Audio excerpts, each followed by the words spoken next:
one more video regarding functions of major physiological ions. These are the general function, like they are useful for maintaining homeostasis. Now, what is homeostasis? Maintenance of normal physiological state through various regular mechanism is homeostasis. Like जो heart beat होती है वो 72 होती है। अब आप faster activity करते हो तो वो शायद शायद पर मिनट बढ़ जाती है, राइट। सिमिलरली अगर बुखार है या फिर आप अच्छा फील नहीं कर रहे हो तो वो हार्ट बीट स्लोअर हो जाती है, सोने के टाइम वो लोअर हो जाती है। अब इन सब से हट के मतलब और ज़्यादा हार्ट बीट बढ़ जाना, लाइक वो 200 तक पहुंच जाती है, या फिर बहुत ज़्यादा कम हो जाना, लाइक 20-30 पर मिनट, तो उसका मेंटेनेंस जो अपने आप हमारी बॉडी कर लेती है तो उसको हम होम्योस्टेसिस बोलते हैं, balancing between the regular activities. But नहीं कर पाते हैं तो वो डिसीज सिचुएशन होता है। तो ऐसे ही होम्योस्टेसिस जो है उसको मेंटेन करने के लिए हमको आयंस काम में आते हैं, physiological ions.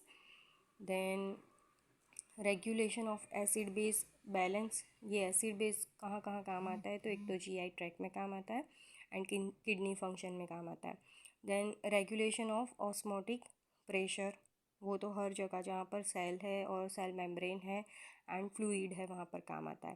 Then excitability and irritability of nerve and muscle fibre, तो मसल कॉन्ट्रैक्ट होते हैं तब हम एक्टिविटी करते हैं, रिलैक्स होते हैं तो हम भी रिलैक्स होते हैं, राइट।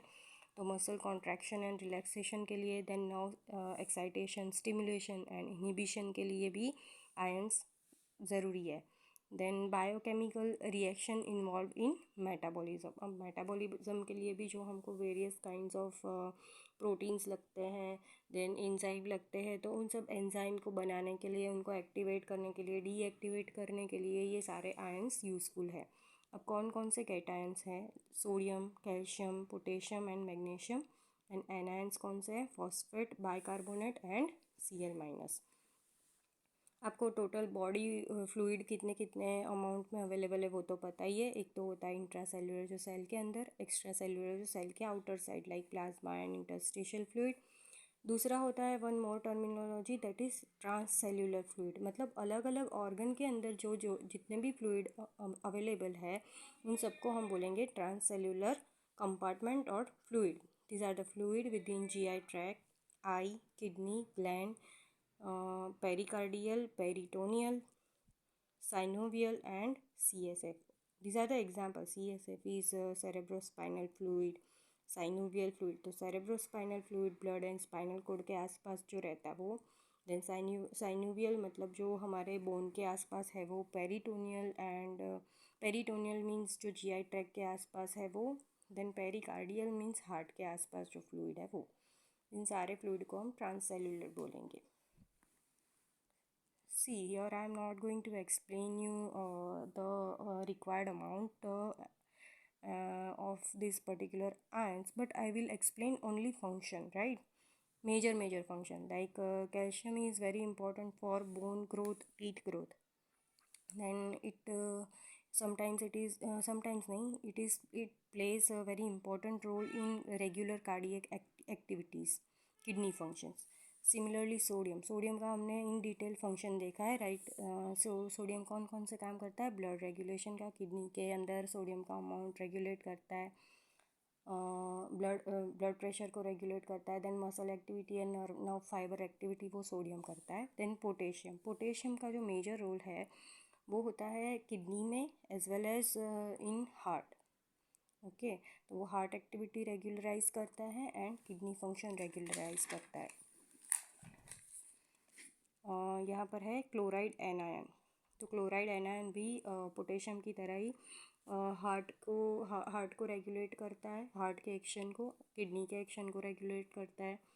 पोटेशियम का एक और वर्क है वो मसल एक्टिविटी के ऊपर भी थोड़ा फोकस करता है ना। फॉस्फेट जो है वो एनर्जी स्टोरेज के लिए, like ATP that is adenosine triphosphate के जो फॉर्म में हमारे अंदर एनर्जी स्टोर्ड है उस फॉर्म में रहता है, तो जाहिर सी बात है कि वो एनर्जी रिलीज़ करने के लिए यूज़फुल है। देन बहुत सारे एंजाइम हैं जिसको एक्टिवेट या डीएक्टिवेट करने के लिए भी फॉस्फेट आयंस यूज़ होते हैं।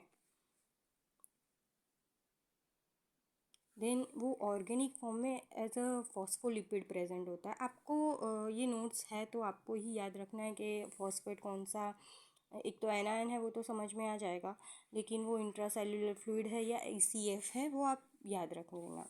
देन बाइकार्बोनेट, अब मैं बाइकार्बोनेट की बात करूँ तो बाइकार्बोनेट है जो वो HCO3 माइनस है, राइट। तो उसका जो मेजर फंक्शन रहता है वो किडनी के अंदर रहता है,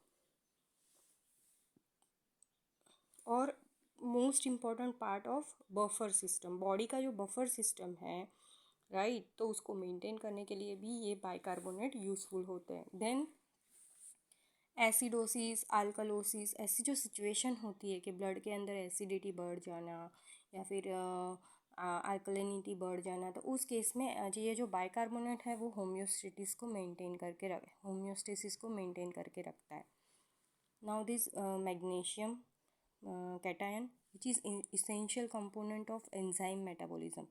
एंजाइम का जो मेटाबॉलिज्म होता है उसके लिए ये इम्पॉर्टेंट होता है, cofactor, and it is used in function of neuro transmission, neuromuscular junction. तो अब ये न्यूरोमस्कुलर जंक्शन क्या है, नर्व से जो सिग्नल मसल के तक पहुंचते हैं एंड मसल एक्टिविटी होती है तो उसके बीच में एक होल स्पेस रहता है, वहाँ से न्यूरो ट्रांसमीटर मसल के ऊपर जो रिसेप्टर होते हैं उसके ऊपर बाइंड होता है एंड मसल एक्टिविटी होती है। तो वो सब करवाने के लिए हमको मैग्नीशियम आयन की ज़रूरत पड़ती है।